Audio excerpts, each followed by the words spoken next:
성경 가르침을 아주 우리에게 주신 하나님 말씀은 요한복음 14장 15절에서 18절 말씀으로 성령님과의 참 좋은 동행이라는 제목으로 은혜를 나눕니다. 자, 성령 강림절 설교를 몇 회 못한 것 같아요. 그래서 오늘은 좀 교육 설교로 성령 강림절에 대한 은혜를 나눕니다. 자, 오늘 성령 강림절은 사도행전 2장에 예수님께서 약속하신 성령이 부어진 날입니다. 우리가 사도행전 2장 1절에서 4절에 보면 오순절날 이미 이름에 그들이 다 같이 한 것을 보였더니 호련히 하늘로부터 급하고 강한 바람 같은 소리가 있어. 그들이 앉아 온 집에 가득하면 마치 불의 여처럼 갈라진 것들이 그들에 보여 그 사람들 각 사람 위에 하나씩이만 있더니 그들이 다 성의 충만함을 받고 성령의 말하게 하심을 따라 다른 언어들로 말하기를 시작하니라. 이 구절에 보면 우리가 오순절날에 120분들 기도할 때 성령이 임하여서 충만히 임하여서 뭐라고 형용할 수 없는 이제 바람과 같은 소리가 이 온 집에 가득 불에 혈같이 갈라지는 것 뭐 이렇게 표현하고 있지만 이게 우리가 짐작하기는 어렵죠. 그러나 결과는 성령의 충만을 받고 다른 방언으로 말했다. 근데 여러분, 이 성령의 강림은 갑자기 임한 강림이지만 예수님이 약속하신 성령 강림입니다. 예수님께서 공생에서 하실 때 요한복음 16장 7절에 보면 그러나 실상을 말하오니 내가 떠난 것이 너에게 유익이라. 내가 떠나가지 아니하면 보혜사 너에게 오시지 아니할 것이요 가면 내가 그를 너에게로 보내리니. 이 예수님이 약속하신 분이 바로 성령님이시죠. 약속대로 부활절이 끝나고 7주가 되는 50일 되는 그러니까 오순 50일 된 날에 성령이 임하십니다. 근데 여러분, 이 오순절 성령 강림의 가장 중요한 의미 뭡니까? 이건 잊지 말아야 돼요. 가장 중요한 의미, 여러분, 이것은 예수님께서 우리를 십자가에 죽으시고 부활하신 구속사역의 성취 사건이에요. 그러니까 예수님이 우리를 구원하시려 십자가에 죽으시고 부활하시지 않았습니까? 이 구속사역의 성취. 자, 이게 좀 어렵게 느껴지면 예수님의 십자가와 부활을 우리를 구원하셨는데 그 구원을 우리에게 적용시켜 주신 날이라 이 말이에요. 한마디로 우리가 성령이 아니고는 예수님을 믿을 수 없습니다. 예수를 주라고 신할 수 없어요. 고린도전서 12장 3절 보면 성령을 아니하고는 누구든지 예수를 주시라 할 수 없느니라. 그러니까 여러분, 예수님 십자가에 죽으시고 부활하셨는데 우리의 구원을 위해서 그걸 우리가 개인적으로 믿도록 하신 분이 성령님이시고 우리 안에 오셔서 믿게 하신 분이에요. 그래서 우리가 구원을 이야기할 때 그래서 여러분 결국 성령론이에요. 그러니까 우리는 기독론에서 늘 구원을 이야기하고 끝을 일찍 끝내버리는 것 같아요. 예수님을 우리가 구원받았으면 구원원의 적용은 성령을 통해서 계속 구원의 완성을 향해서 이 땅 가운데 살아가고 있는 것인데 그 성령과 함께 살아가는 삶이 얼마나 중요한가를 확인하게 됩니다. 그래서 우리 구원을 이야기할 때 성부 하나님께서 창세전에 나를 위해 예정하시고 나의 구원을 예정하시고 성자 예수님이 2000년을 위해서 십자가에 죽으시고 부활하시고 그러고 나서 중요한 건 성령이 우리 개인에게 오셔서 구원을 이루신 것이죠. 그러니까 성부, 성자, 성령 삼위 하나님이 연합하여 우리의 구원을 이루신 거예요. 이 만세전에 예정하신 분이 성부고 십자가에 죽으신 분이 성자 예수님이시고 우리 이 시대 여러분 각개인이 인생 속에 찾아오셔서 믿게 하신 분이 성령 하나님. 그러니까 구원의 적용은 성령님이죠, 여러분. 그러니까 성령님 그러면 무슨 힘이나 마력이나 어떤 영적 체험이나 이런 것을 먼저 연상하면 안 되고요. 삼위 하나님이죠. 성부 하나님, 성자 예수님, 성령 하나님이십니다. 그는 만세전부터 계셨고요. 구약에도 성령 하나님 계시죠. 어떤 분은 신약 시대만 성령님 계신 걸로 이해하시는데 교회에 부어주신 구원의 성취로 부어주신 사건은 오순절날 임하시지만 이미 창세전부터 삼위 하나님 계신 것이지요. 그래서 사실 오늘 이 성령 강림절이 교회 생일이에요. 신약교회 탄생입니다. 그 예수님 십자가에 죽으신과 부활을 성취하신 의미로 교회 위에 성령을 부어주시고 그날은 또 신약교회가 시작된 거예요. 구약의 이스라엘은 민족교회이지요. 누구든지 주의 이름을 부르는 자마다 구원을 얻으리라 한 신약교회의 시작이 성령 강림을 통해서 이루어졌다라는 것이에요. 그러면서 예수 믿는 삶, 그건 성령님과 함께하는 삶입니다. 여기에 대한 철저한 인식 없이는 우리의 구원은 이루어지지 않아요. 우리가 구원 받았죠. 그러나 계속 구원을 이루어가는 삶이잖아요. 그러니까 성령님과 함께 살아가는 삶이 그리스도인의 삶이라는 것입니다. 자, 오늘 우리가 읽은 이 본문 요한복음 14장 15절에 보면 이 본문이 예수님 고별 설교죠. 요한복음 14장, 15장, 16장이 예수님 고별 설교인데, 고별 설교 붙인 것은 뭔가 예수님이 일이 있는데 제자들은 정확히 모릅니다. 예수님 이제 십자가의 죽음을 앞두고 있는 것이죠. 우리의 구원을 위해서. 근데 제자들이 불안한 거예요. 그래서 그 제자들을 위로하고 격려하고, 이제 예수님 십자가에 죽으시고 부활하신 후에 오실 성령님을 설명하는 것에 집중하고 있어요. 이 고별 설교는 결국은 예수님 육체로 계셨다가 이제 십자가에 죽으시고 부활하시고 승천하시고 이제 떠나신 다음에 너에게 성령을 보내주시겠다 하는 말씀이 이 고별 설교의 주된 내용입니다. 자, 오늘 우리가 그래서 그 중에 한 본문을 이렇게 선택한 것 뿐이지요. 자, 오늘 그래서 이 성령을 원어로 보면 파라클레토스 그럽니다. 파라클레토스, 헬라어로 말하면. 그리고 우리는 번역을 보혜사라고 번역했어요. 이 보혜사라는 단어가 하도 이만희가 쓰는 바람에 잘 안 쓰는 용어가 됐어요. 그 이 좋은 단어가 하도 이단이 쓰는 바람에 이 보혜사라는 단어. 근데 이 보혜사도 어려운 단어예요, 사실은요. 이 한문을 풀어보면 은혜를 보존하는 스승, 보혜사 뜻이 은혜를 보존하는 스승이라는 뜻입니다. 막 들어와요. 여러분 보면 영어는 근데 여러분 좀 쉽게 번역했어요. 영어는 위로자, 컴포터, 상담자, 카운셀러, 돕는 자, 헬퍼 뭐 이렇게 번역했어요. 애드보케이트 이렇게 변호사, 옹호인 이렇게 번역해서 좀 약간 쉽게 들어옵니다. 근데 파라라는 말은 옆에라는 뜻이고요. 클레토스는 부름을 받은 사람이라는 뜻이에요. 옆에 부름 받은 사람, 이게 헬라어를 번역하면 이 보혜사라는 뜻입니다. 근데 결국 여러분 이 보혜사라는 뜻은 우리를 변호해주고 도와주시고 조언해주고 격려하고 위로해주는 그런 역할을 하는 분이 성령님이란 것이죠. 저는 그래서 이 보혜사라는 단어를 하나로 만약에 번역을 새롭게 하라 그러는 거예요. 저보고 보혜사라는 단어를 그냥 보혜사란 말은 아까 이 은혜를 보존하는 스승의 의미보다 좀 정확하게 우리가 더 번역을 제가 한다 그러면 저는 이 보혜사를 동행자라고 번역하겠습니다. 동행자, 동행자로 번역하고 싶어요. 그러니까 아까 그런 뭐 카운셀러, 헬퍼, 뭐 컴포터 다 합한 단어를 찾아라면 동행자죠, 동행자. 근데 여러분 믿는 우리와 함께 계시는 분이, 그래서 우리를 도와주고 인도해주고 우리를 격려해주고 우리를 가이드해 주시는 분, 이렇게 우리가 생각해 볼 수 있습니다. 근데 여러분 오리지널 동행은 누구시죠? 예수님입니다. 예수님. 오리지널 동행은 예수님입니다. 예수님이 이 땅 육체로 오셨을 때 33년 동안 우리 사람들과 함께 동행하셨습니다. 근데 예수님이 그런 육체로 계시는 동행은 계속 할 수가 없었던 거예요. 33년 동안만. 여러분 사실은 예수님이 시간과 공간에 한정되지 않고 우리와 동행할 수 있는 길이 뭐냐? 이게 성령님이죠. 예수님 육체로 계실 땐 그 지역에 한정이 되잖아요. 시공간이 제한을 받잖아요. 근데 이제 시공간이 제한 받지 않고 모든 사람 개인에게 예수님과 동일한 역할을 해주시는 분, 그분이 성령님이시죠. 그래서 우리에게 성령을 보내주시고 내가 세상 끝날까지 너희 함께 할 것이라는 약속을 이루신 거예요. 그래서 오늘 성경 보면 여러분 18절에 보면 14장 18절 너희를 고와 같이 버려두지 아니하고 너에게로 오리라 그랬습니다. 예수님이 너에게로 오리라. 고와 같이. 여러분 이 세상에 제일 불쌍한 사람이 누구냐면 부모 없는 아이들이죠. 여러분 우리나라 고아가 한 100만 정도 된다 그래요. 근데 실제로 부모가 없는 고아는 뭐 그거의 10%도 안 되는데 그렇게 고아가 많다는 거예요. 부모가 버린 거죠. 여러분 옛날과 같지 않게 부모 없으면 고아라 그러는데 우리가 정말 여러분 성령님이 없는 사람은 영적 고아예요. 하나님 없는 사람, 성령님이 없는 사람은 영적 고아죠. 우리를 고아같이 버려두지 않고 우리를 계속 함께 하시는 분으로 성령님을 보내주신 것입니다. 자, 그러면 여러분 이 성령님은 우리의 삶에 어떤 분인가, 어떤 동행자인가 하는 생각을 해보려고 합니다. 인간은 혼자서는 우리의 인생길을 제대로 찾아갈 수 없는 자들입니다. 즉 인간은 혼자 하나님께로 찾아갈 수 없는 길치들이에요.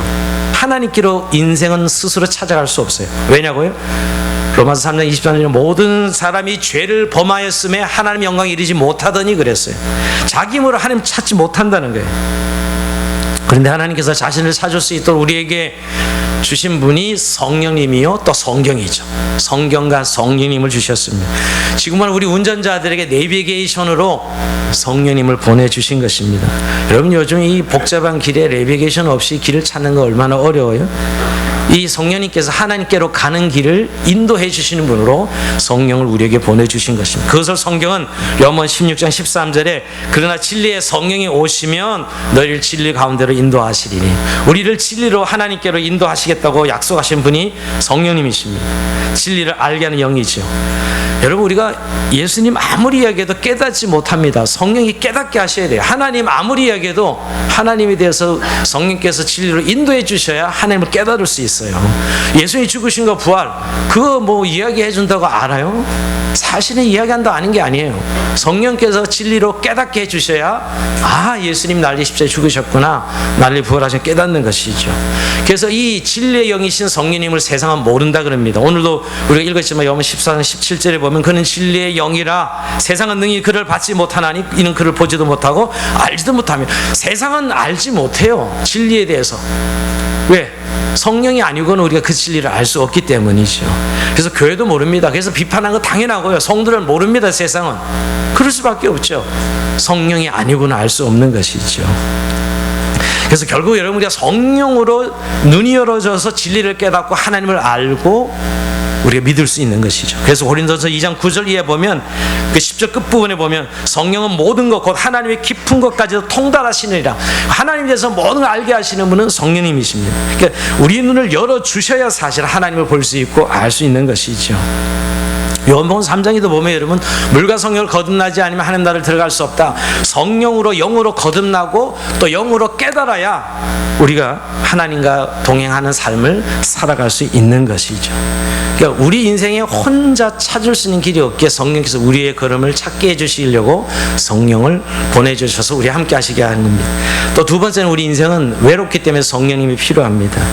예전에 최성수라는 가수가 부른 동행이란 가사를 보면 굉장히 슬픕니다. 굉장히 부드럽고 달콤하게 들리지만 가사는 정말 슬픈 가사예요.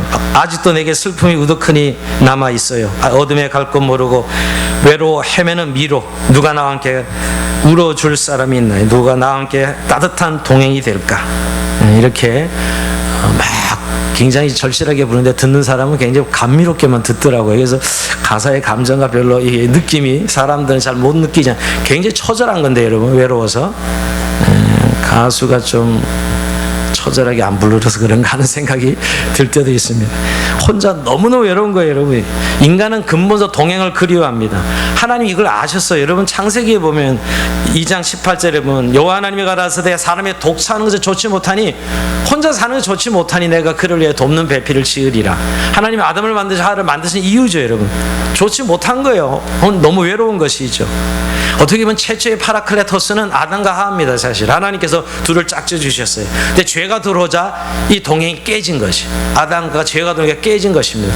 그래서 하나님께서는 그 죄인된 우리들에게 진정한 동행자 보혜사 성령님을 우리에게 보내주신 것입니다. 그 독처의 모순을 극복할 수 있는 분 성령님을 보내주신 것이지요.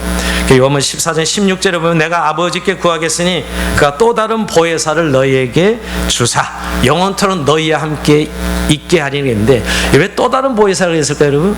예수님이 오리지널 보혜사이기 때문이에요. 그러니까 또 다른 성령, 괜히 보혜사가 두 분인가 이렇게 생각한 게 아니라 오리지널 예수님이 원형 보혜사죠. 그런데 성령님을 그렇게 표현하고 있는 것입니다. 자, 그러면서 우리가 성령과 함께 살아감으로 외로움을 극복할 수 있도록 우리가 홀로가 아니라 하나님과 함께 사는 삶을 살도록 하신 것이죠. 근데 여러분, 단순히 하나님과 우리만의 동행이 아니라 또 사람과 사람, 즉 예수 믿는 우리 교우들과의 동행도 말씀하셨어요. 여러분, 성령님은 성도들을 교통케 하시는 분입니다. 우리 교회 공동체를 이루셔서 우리랑 하나님과 뿐만이 아니라 성도들끼리도 연합하고 하나 되게 하신 분이 성령님이에요. 고린도전서 12장 13절에 보면 우리가 유대인이나 헬라인이나 종이나 자유자나 다 한 성령을 세례를 받고 한 몸이 되었고 또 다 한 성령으로 마시게 하셨느니라. 결국 이 교회는 성령님으로 결국 하나로 연합되어 있는 공동체를 말씀하고 있는 것이죠. 그래서 평안에 매는 줄로 성에 하나 되게 하신 것을 힘써 지키라. 성이 우리를 하나 되게 하셨다고 말해요. 그래서 지키기만 하면 된다 이렇게 말씀하고 있는 정도. 여러분, 결국 우리 교회 공동체의 동행도 이 성령님이 하게 하시는 분이라는 거 인식해야 돼요. 우리가 잘나고 못나고 뭐 친해지고 안 친해지고 이런 개념이 아니라 성령께서 우리와 동행하심으로 성도들끼리 교회도 동행케 하신 분입니다. 그래서 여러분, 성령과 동행하면 생기는 결과가, 열매가 뭐냐면 사랑입니다. 동행의 결실은 사랑이에요. 그래서 여러분, 우리가 성령의 열매를 얘기할 때 9가지 열매 얘기하지 않습니까? 근데 결국 한마디로 사랑이란 열매예요. 그러니까 성령과 동행하는 사람은 사랑이란 열매를 맺게 돼요. 여러분, 오늘 요한복음 14장 20절에 보면 그날에는 내가 아버지 안에, 너희가 내 안에, 내가 너희 안에 있는 것을 너희가 알리라. 완전한 주님과 연합을 이야기합니다. 그래서 온전한 사랑에 거하는 것이죠. 이게 완성된 구원의 모습이에요. 성도의 구원의 모습이 뭘까요? 서로 사랑하고 용납하고 하나 되는 모습이에요. 이게 구원입니다. 무슨 돌을 잘 닦아가지고 또 종교적인 능력을 가진 자가 구원을 이루는 게 아니라 사랑하는 자예요. 주님이 우리 안에 온전히 연합을 이룬 것처럼 성도 안에 연합을 이루는 것이, 이게 오늘 외로워서 살 수 없는 인생들에게 성령을 보내신 이유입니다. 자, 세 번째는 혼자서는 우리가 이 살아가는 삶의 사명을 감당할 수가 없습니다. 우리를 부르셨을 때 그냥 부르지 않고 항상 사명을 위해서 불렀습니다. 부르심이 있죠, 우리에게는. 여러분, 그래서 그 부르심도 우리는 살아갑니다.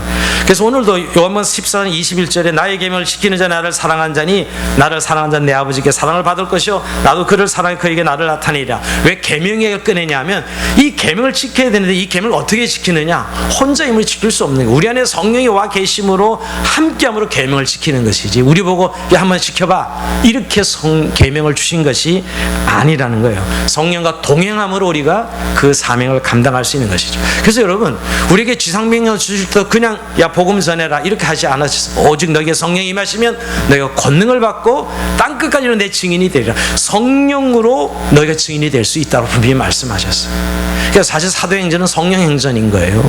오늘 우리 신약교회 성도들의 삶은 성령으로 살아가는 삶인 거예요. 우리가 각자가 살아가지만 성령이 임해야 너희가 내 증인이 될 수 있다고 말씀하고 있는 것이죠. 그래서 바울도 여러분 데살로니가서 1장 5절에 보면 복음이 말로만 너에게 이룬 것이 아니라 오직 성령과 능력과 확신으로, 성령으로 너에게 이 확신으로 능력으로 된 것이지 그냥 된 것이 아니다고 말씀하고 있습니다. 그리고 또한 성령이 우리에게 은사를 주시죠. 은사를 통해서 교회와 성도들을 섬길 수 있도록. 결국은 우리 홀로 할 수 있는 게 아무것도 없습니다. 근데 인간의 죄성이 착각을 하는 게, 내 본성은 항상 자기로 돌아가는 거죠. 자기중심적인 거예요, 본성은. 그래서 성령의 동행을 이해하지 못하고 성령의 동행해서 이루어지는 하나님의 일이 아니라 내가 열심을 내고 내가 잘하고 내가 이기고 하는 생각 때문에 결국 오히려 더 쓰러지는, 넘어지고 무너지는 그리스도인들을 보게 됩니다. 그래서 결국 오늘 로마서 8장이 완전 성령장인데, 여러분 성령에 대해서 오늘 묵상하고 싶은 로마서 8장 전체를 한번 다시 한번 읽어보시면 로마서 8장 2절에서 4절을 보면 성령을 따르면 모든 율법의 요구를 이루게 된다 이렇게까지 말씀하세요. 8장 3절에 우리가 성령을 따라 행하는 우리에게 율법의 요구가 이루어지게 하려 하심이니라, 완전 율법의 요구를 완전히 이루신다고 말씀하고 있어요. 결국 우리 혼자 힘으로 살아가는 인생이 아니란 사실을 너무나 성경은 여러 가지 각도에서 말씀하고 있는 것입니다. 내 혼자가 아닙니다. 구원을 내 혼자 이루어가는 게 아니라 어떻게 성령이 함께 동행하느냐에 그 성화의 여부가 결정되는 것이죠. 자, 그래서 오늘 여러분, 오늘 이 정도는 여러분들이 대부분 아시는 내용들이, 그런데 실제가 중요해요. 실제가 정말 오늘 우리의 삶으로 성령 강림주를 맞이해서 나는 성령님과 정말 동행하고 있는 삶인가요? 근데 대부분 아는 것으로 동행한다고 착각하는 분들이 많아요. 많은 분들이 기도해야지를 기도하는 걸로 착각하는 분들이 있습니다. 성경 읽어야지를 성경 읽는 것과 착각하는 분들이 많은 것 같아요. 이걸 안다는 것과 내가 성경 실제로 내 생활 속에서 인정하고 초청하는 것은 별개죠. 여러분 따지고 보면 왜 오늘 우리의 삶이 이렇게 메마르고 왜 능력은 고사하고 매일을 힘들게 살아가는, 정말 메말라서 매일매일이 어쩔 수 없이 살아가는 그런 인생을 살아가는 그리스도인이 있냐 말이에요. 정말 성령님이 우리 안에 계시다면 그 성령을 함께 손만 붙잡아도 얼마나 능력 있는 삶을 살아갈 수 있는데 말이에요. 그래서 오늘 다시 한번 여러분, 우리가 한 세 가지로 성령으로 정말 우리 행하는 삶을 살고 있는가, 그리고 성령의 교제의 실제가 있는가, 그리고 결론은 결국 성령 충만을 얼마나 구하는 삶을 살고 있는가 하는 것이에요. 자, 갈라디아서 5장 25절 보면 이런 말씀이 있습니다. 한번 읽어볼까요? 시작. 만일 우리가 성령으로 살면 또한 성령으로 행할지니. 아멘. 이 말씀이 좀 쉽게 제가 해석하면, 우리는 성령이 내주하시잖아요. 계시잖아요. 거주하시죠. 그런데 성령으로 살아야 되지. 성령 행해야 된다는. 우리 안에 거주는 하시는데 우리가 성령 행하지 아니할 수 있다는 의미예요. 분명 우리 안에 성령 내주하시지만은 내 혼자 얼마든지 살 수 있는 것이죠. 중요한 건 정말 우리가 성령 받아서 그리스도인이 되었다면 성령을 행해야 되는데 성령 행하지 아니하고 여전히 자기 혼자 살아가는 삶을 사는 사람이 있다는 거예요. 운동회 때 2인 삼각이 생각납니다. 2인 삼각 아무리 내가 열심히 뛰고도 옆에 사람과 호흡을 맞추자면 빨리 갈 수 없습니다. 정말 빨리 뛰는 사람은 옆에 있는 2인 삼각 쫙 호흡만 맞추면 그냥 혼자 뛰어가는 사람들이 봤어요. 네, 사실 그것처럼 성령님과 얼마나 우리가 함께 성령이 우리 안에 거하시면 그분이 감정과 이성과 지성을 가진 인격적인 분인데 그분을 인정하고 그분과 함께 초청해서 살아가야 이게 성령과 함께 살아가는 그리스도인이 구원을 이루는 삶이 되는 것이라는 거죠. 그럼 반대로 여러분, 제가 오늘 이 말씀에 성령에게 내주하셔도 성령과 함께 살지 않을 수 있는 삶을 성경 분명히 알고 있기에 성령으로 너희가 살면 성령으로 행하라고 말씀하는 이유고요. 더 나아가서 성경은 거기서 머물지 않고 성령을 근신시키지 말라 그랬습니다. 우리 안에 성령이 계시지만은 전혀 인격적 성령 교통도 안 하고 교제도 안 하고 인정도 안 하는 그런 삶이 계속 반복되면 성령이 근심하십니다. 자, 에베소 4장 30절 하나님의 성령을 근심하게 하지 말라. 그 안에 너희가 구원의 날까지 인치심을 받은 날이라. 구원의 날까지 마지막 날까지 구원을 받는 날까지 그 성령 함께 살아가야 되는데 성령을 근신시키니 성령과 따로 노는 거죠, 여러분. 그러니 실제 우리가 성령을 정말 근신시키는 삶을 살고 있지는 않은가 하는 것이죠. 근데 증거가 있다면 이런 성령을 근신시킬 때 나타나는 현상, 마음의 평안이 없는 거. 우선 가장 근본적인 마음의 평안을 잃어버리고 늘 두려움이 쉽게 사로잡히고 늘 걱정하고 여러분 그런 내 마음의 상태는 성령을 근신시키는 상태죠. 또 심하면 이제 완전 전쟁을 치르고 매일 천국과 지옥을 왔다 갔다 하고 결국은 지나치면 성령에 근심하는 단계가 오래 지나면 어떻게 해요? 성령을 소멸시키는 겁니다. 여러분 데살로니가전서 5장 19절 성령을 소멸하지 말며 그랬습니다. 자, 성령 소멸한다는 말은 근데 오해하지 마십시오. 우리 안에 계시다 성령에 퇴근하신다는 말은 아니에요. 성령이 계시지만 존재는 하지만 아무런 활동을 할 수 없는 상태가 성령을 소멸시키는 것이죠. 여러분 오늘 그 영적 생활에 여러분 영혼의 고갈을 경험하지 않습니까? 아무리 영적 파워가 힘이 없고 능력이 없을 때 예배가 드려도 아무런 느낌도 없고 찬송을 해도 아무 느낌도 없고 아니 하나님 살아계신데 아예 하나님 존재 자체가 인정이 안 되는 듯한 그런 느낌? 이 성령이 소멸된 거죠, 여러분. 내내 계시긴 하시나 전혀 그야말로 옛날에 뒷방 늙은이 취급받아서 성령이 어디 계신지 뭐 아무런 관계없는 그런 내 혼자 내 노력으로 내 열심으로 살아가는 그러다 지치고 넘어지고 쓰러지고 그 이상 그 이하도 아닌 것이죠. 이게 성령을 소멸시키는 단계입니다. 그러니까 성령으로 반드시 행하라고 이야기합니다. 정말 우리 안에 성령이 계신 것을 인정하고 성령으로 행하는 것. 성령님은 지성과 감성과 의지가 인격적인 분입니다.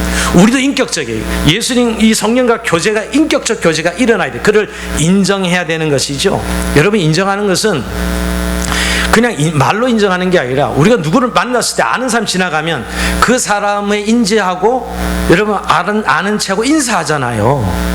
그 사람의 인격을 인정하는 의미입니다. 만약 알고 있는데도 쌩까고 그냥 지나가면 완전 인격 모독당하죠, 여러분.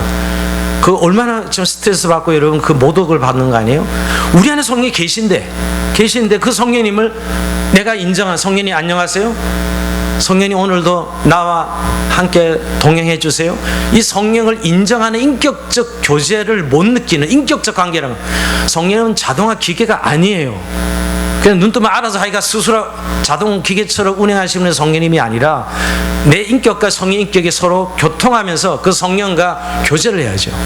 이런 이야기를 굉장히 신기하게 듣고 뭐 그럴 수 있나? 우리가? 이런 생각을 하는 분들이 있다면 아직 그분은 첫걸음을 제대로 좀 못 뛰고 있는 거예요. 율법주의자입니다. 교리는 알고 이렇게 열심히 살아야지. 내가 노력해서 열심히 신앙인데 답게 살아야지. 그렇게 결심하는 건 좋으나 실제는 그렇게 되지 않습니다. 왜? 성령이 도와주시지 아니하시면 그런 거룩한 삶은 살 수 없기 때문이에요. 아무리 결심해도 오히려 더 절망을 경험하겠죠. 예수 믿고 더 지옥을 경험할 겁니다. 그런 사람들. 왜냐하면 성령과 함께 살아가야 되는데 내 혼자 열심히 애쓰고 노력하는데 돼야지 이겨. 안 되는 거예요.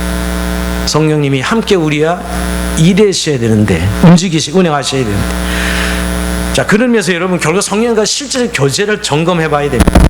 여러분, 성령과 교제는 인격과 인격, 우리 인간의 관계나 다를 바 하나도 없다고 성경은 이야기합니다. 여러분, 예수님과 제자들이 같이 3년 동안 공생해서 할 때 어떤 대화를 나눴겠어요? 아, 예수님 오늘 힘들어요. 좀 천천히 갑시다, 예수님. 예수님 먹을 게 다 떨어졌어요. 이런 이야기 하지 않았겠어요, 여러분? 우리 장모님이 아파서 지금 누워 있습니다. 예수님 어떻게 할까요? 뭐 이런 이야기 하지 않았겠어요? 예, 그런 거지요. 성령과 함께 교제한다는 게 그런 것이지 특별한 게 아닙니다. 우리 뭐 종교적인 특별한 무슨 현상과 이미지나 그런 체험할 때는 성령님 이렇게 기도하는 줄 알다가 일상으로 돌아가면 내가 주인이 돼서 내가 살아가는 삶, 이거야말로 정말 성령님을 무시하는 삶이죠. 그래서 여러분, 다윗이 성령과 함께 사는 삶의 전형적인 예배자입니다. 여러분, 다윗 생애를 보거나 다윗의 시편을 보면 늘 그의 얼굴을 구해요. 여러분, 하나님 무슨 얼굴이 없잖아요. 사실은 하나님은 인간이 아니신데, 근데 얼굴을 구한다 그랬어요. 왜 그래요? 여러분, 사람 얼굴이 인격의 결정체거든요. 얼굴을 구하는 인격, 그 사람이라는 인격을 어디서 찾아요? 얼굴에서 찾는 거죠. 사람을 볼 때 얼굴을 안 보고 딴 데 본 사람이 이상한 사람입니다. 처음에 얼굴을 보는 게 그 사람 인격을 대우해 주는 것입니다. 하나님의 얼굴을 구한다. 실제로 형체에 보이지는 않지만 믿음으로 인격이신 성령님의 임재하심을 의식할 때 얼굴을 구한다. 주의 얼굴을 구합니다. 시편 기자들은 다윗은 늘 그렇게 기도합니다. 주의 얼굴을 구합니다. 이게 교제의 시작이에요. 교제의 시작. 매일 성령님 오늘도 주님과 함께 살기를 원합니다. 주의 얼굴을 구하며 오늘 주님 앞에 나갑니다. 기본적인 성령님의 인정과 인사가 필요하죠. 이것이 첫 번째 주의 얼굴을 구하는 단계입니다. 그럼 그 다음에 대화가 필요하죠. 살아가다 보면 얼마나 많은 어떤 삶의 내용들이 발생해요. 부담 없이 이야기해야 됩니다. 우리 대표 기도할 때는 뭐 기승전결 공동 기도 제목을 짜야 되지만, 여러분, 우리가 성령님과 대화하는 건 그냥 일상 우리 말하듯이 하는 거예요. 무슨 기도문이 뭐가 필요해요. 이것을 무시로 성령에서 무시로 성령에서 기도하는 거예요. 여러분, 기도가 정해진 시간 기도가 필요합니다. 그러나 여러분, 우리 살아가면서 계속 하는 기도, 성령에서 무시로 기도해. 이게 성령과 대화하는 겁니다. 오늘 누구를 만나러 가는데 주님 어떻게 만나야 돼? 어떤 내용을 가지고 이야기해야 되나요? 물어보죠. 코로나19 상황에 지금 한국 교회가 어떻게 하나님 해야 되는지, 이것을 제가 늘 앉으면 물어보는 질문입니다. 성령이 어떻게 이 상황을 목양 현장에 적용해야 되는지요. 끊임없이 묻습니다. 끊임없이. 이게 성령님과 대화하는 것입니다. 근데 여러분, 내 말만 하는 것만 중요한 게 아니라, 그런데 또 듣기도 해야 돼. 그렇게 말하고 나서 저 성경에서 대체 어떻게 말씀하신가를 길을 열어서, 이 미키마우스 귀처럼 크게 길을 열어서 한번 듣기도 해야 돼요. 들을 생각 안 하고 막 계속 이야기만 하고 돌아서서 완전히 무시하는 거지, 이 사람. 자기 이야기만 끝내고. 대화할 때마다 어떤 목사님 만나면 99분은 그분 이야기는 저는 1분밖에 이야기를 못해. 그래서 늘 돌아갈 때마다 늘 허전하기 그지없어. 네, 그런 분도 계시는데, 여러분, 그렇게 성령님과 교제하면 안 되시죠. 또 듣기도 해야 되는 거예요. 그런 말씀하세요. 마음의 평안함을 주시기도 하고, 성경을 보게 하시기도 하고요, 어떤 사람을 통해서 말씀해 주시기도 하고요, 또 어떤 책을 통해서 깨닫게 하시기도 하고, 여러 가지 모양으로 주님께서 말씀하십니다. 근데 여러분, 결국은 이 대화가 정말 이 무시로 성령에서 사는 내 모든 영역에 다 주님과 함께하는 삶이라는 인식이 필요합니다. 그래야 대화가 일어나지. 어떤 종교적인 거는 하나님과 물어보고, 종교적 아닌 거는 그냥 내 마음대로 하고, 이런 느낌을 가지는 대화법은 정말 하나님을 종교로 딱 국한하는 거예요. 여러분, 기독교는 종교가 아니에요. 내 삶이지. 그렇게 제안하는 분이 있어요. 이럴 때 결국 나머지 영역은 내 마음대로 하고 싶다, 내가 주인이라는 사실을 인정하고 있는 것이죠. 그리고 더 중요한 건 여러분, 결국 성령님을 늘 인식하면서 모시고 다녀야 돼요. 어디 가든지 성령 함께 동행하는 것이잖아요. 여러분, 제가 아까도 성령님은 자동화 기기가 아닙니다. 만왕의 왕이신데, 내가 인정하지 않아도 인식하지 않아도 만왕의 왕이십니다. 그러나 나와 함께하는 그 성령님은 내가 모셔야죠. 인정해야 됩니다. 주님은 내가 인정하지 않아도 영원토록 나를 떠나지는 않으십니다. 그러나 내가 진정으로 정말 성령의 도우심을 받기를 원한다면 그분을 인격적으로 대우해야 되는 것이죠. 그분과 함께 살아가는 부딪힘이 있어야 되는 것이죠. 그러니까 습관적으로 좀 훈련이 필요해요. 정말 성령님 함께 가시지요. 사실 실제적으로 뭐 예전에 조영경 목사님은 늘 강대 생활할 때 옆에 자리를 못 앉게 비워두는 이유가 성령님 자리, 내 자리 계속 이렇게 훈련했다 그래요. 너무 좋은 것이죠, 여러분. 우리가 사실은 결국 그 성령님 임재를 놓치는 순간 내 생각도 내 마음대로 내 기질대로 내 성격대로 사는 거거든요, 여러분. 정말 성령님을 그렇게 인격적으로 대우하는, 그리고 결국은 마지막으로 성령의 도움을 구해야 됩니다. 정말 성령님은 우리의 동업자예요. 내 옆에 있어 내 연약함을 도와주시는 분이니까 철저하게 도움을 구해야 됩니다. 주님이 내 안에 계시면 당연히 도우셔야죠. 맞습니다. 그런데 자동으로 도는 게 아니라 내가 도움을 요청해야 된다는 거예요. 성령님이야말로 지혜의 신이요 총명의 신이요 모략과 재능의 신이요, 이렇게 성경은 말하고 있거든요. 성령이 저를 도와주세요. 베드로 물에 빠졌을 때 주님 나를 도우세요 이렇게 불렀거든요. 예수님을 이렇게 도와달라고 해야지. 근데 자존심이 세서 절대 도움 요청하지 않습니다. 알아서 도와주세요. 하나님 앞에서도 자존심 게임하는 분 참 많습니다. 알아서 도와주세요. 자기 성질 나면 하나님도 없어. 어느 목사처럼 지가 하나님 붙들고 와 막 졌다 폈다 하는, 그게 무슨 신앙이 좋은 것처럼 착각을 해도 보통 착각하는 게 아니에요. 그날 벼락이 안 떨어진 게 참 다행이다. 그래서 정말 하나님을 만홀히 여기는 그런 태도죠. 사실은 도움을 구해야죠. 성령님 저를 도와주세요. 정말 내 옆에 계신 분을 일단 사실 인식하고 말이에요. 정말 돕기에서 우리에게 오신 분이거든요.